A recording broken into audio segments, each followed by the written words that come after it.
So now I'd like to focus on those other things besides just reporting your findings. And on our Blackboard, I've given you lots of samples of demographic forms and flyers and consent forms. And I'd also like to talk about when you do a proposal for an organization, they always have a review criteria. And so we can talk through the IHRSA review criteria, which corresponds to the final project that you're working on.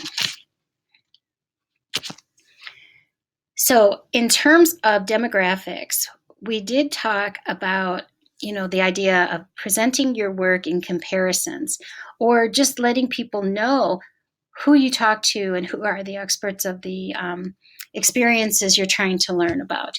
And so if you're working with people, or even if you're working with an event, you want to know something about it, especially if you have a range or variation happening across your participants. And so it's really good to have a demographic questionnaire. And in quantitative research, the demographic questions will probably just be attached to the rest of the survey you're working on, or something like that. Here, if you're doing interviews or if you're doing focus groups or observation, you really need to have some kind of demographic questionnaire as well.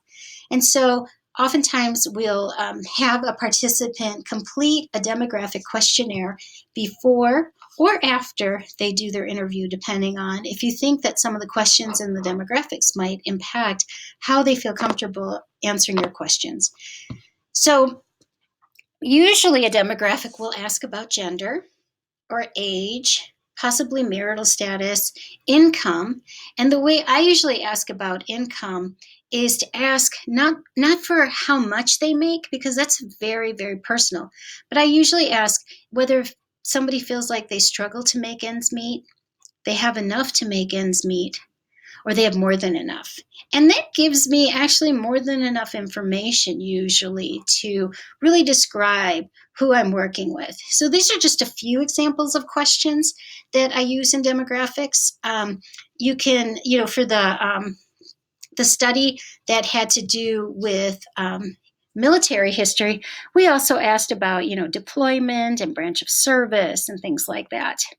So here you can see from Ashley's poster when she's talking about her the facilitators and challenges that she found from her data, she was able to actually give a tiny bit of information about the people who gave the quotes that she was using for her data, that they were male or female. That's what she put in hers.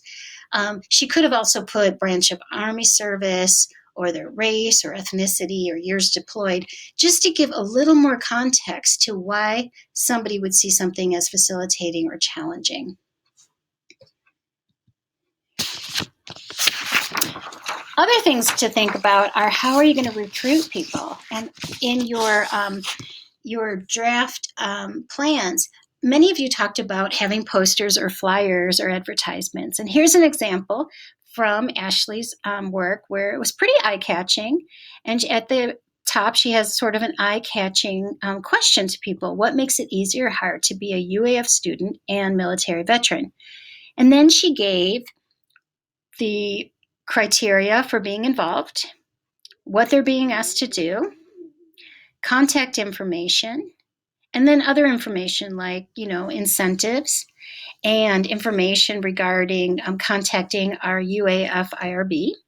And she had a little box that showed how valid, until when this offer, this flyer is valid. Because once you put them up, you don't want people to come to you later on when your project is over, expecting that if they talk to you, they're going to get a gift card. And I've had that happen. So you usually have something on there. If you turn things into the IRB, they're going to want to see how you recruit people into your study. And there are rules around this and things that they need to know to actually take the time to contact you. You might also think about budget. Usually you're talking about whether you're going to get something to live on, some type of travel that you want to budget for. Most of the stuff that I or my students usually budget for is supplies and services.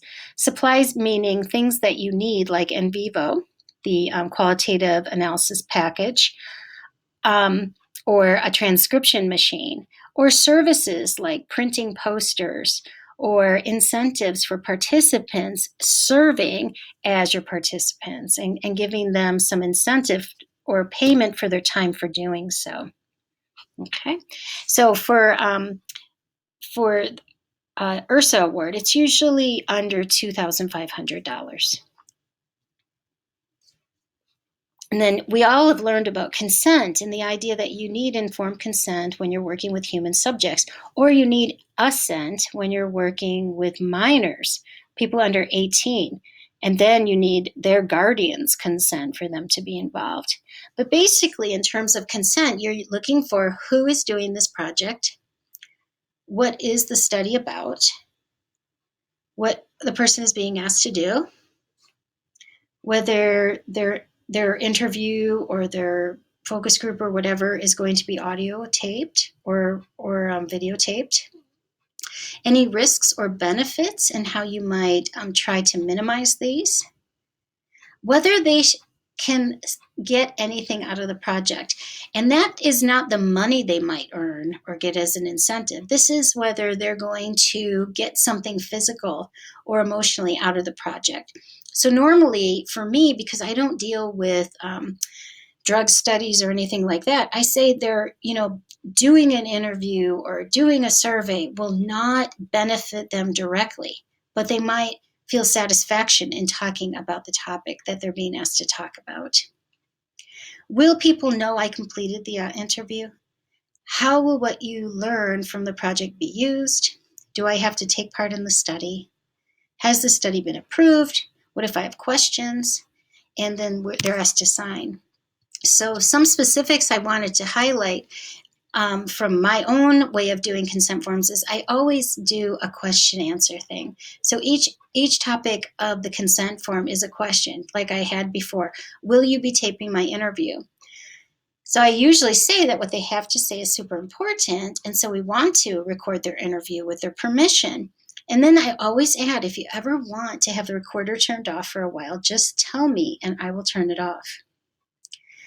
What are the risks and benefits to being in this project? Usually there's only minimal risks. And if they feel any discomfort, they should let the person know, let the researcher know. Also, always making clear that this is voluntary. If they don't want to answer any of the questions they do not wish to answer, they just don't have to. And you don't say why.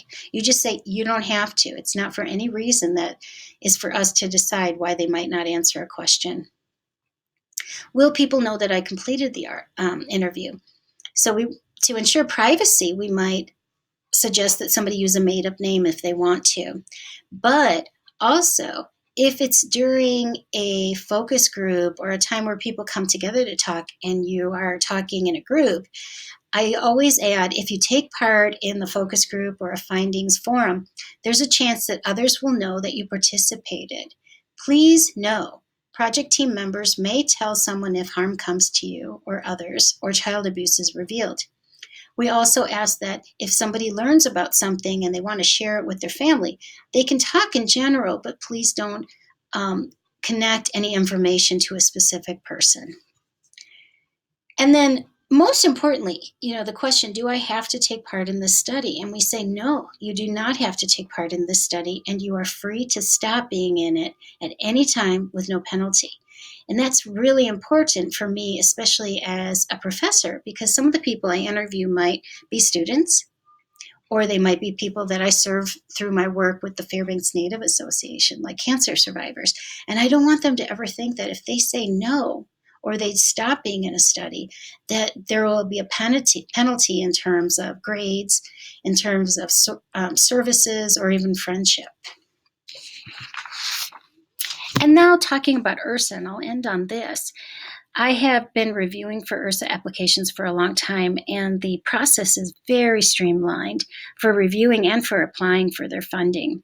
So what we do is we read through applications, and we're asked to evaluate on these different items.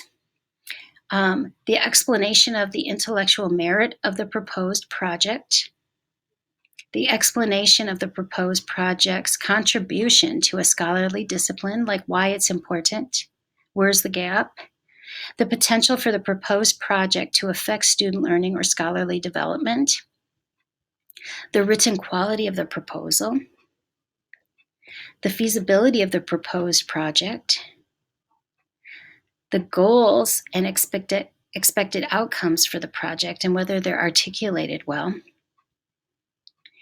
that the proposal is well written and that there's details, and that the student has a good case for funding, that the student mentor's role and participation in the project will be is pretty clearly written, and that the budget is well set and justified.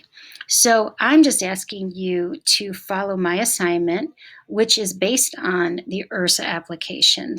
I'm not asking you to do budget and things like that, but if you want to know more about doing a budget, or if you wind up doing this project with me or somebody else in the future and get funded by ERSA, I can help you with any of these things. So I'm going to stop here, and thank you very much.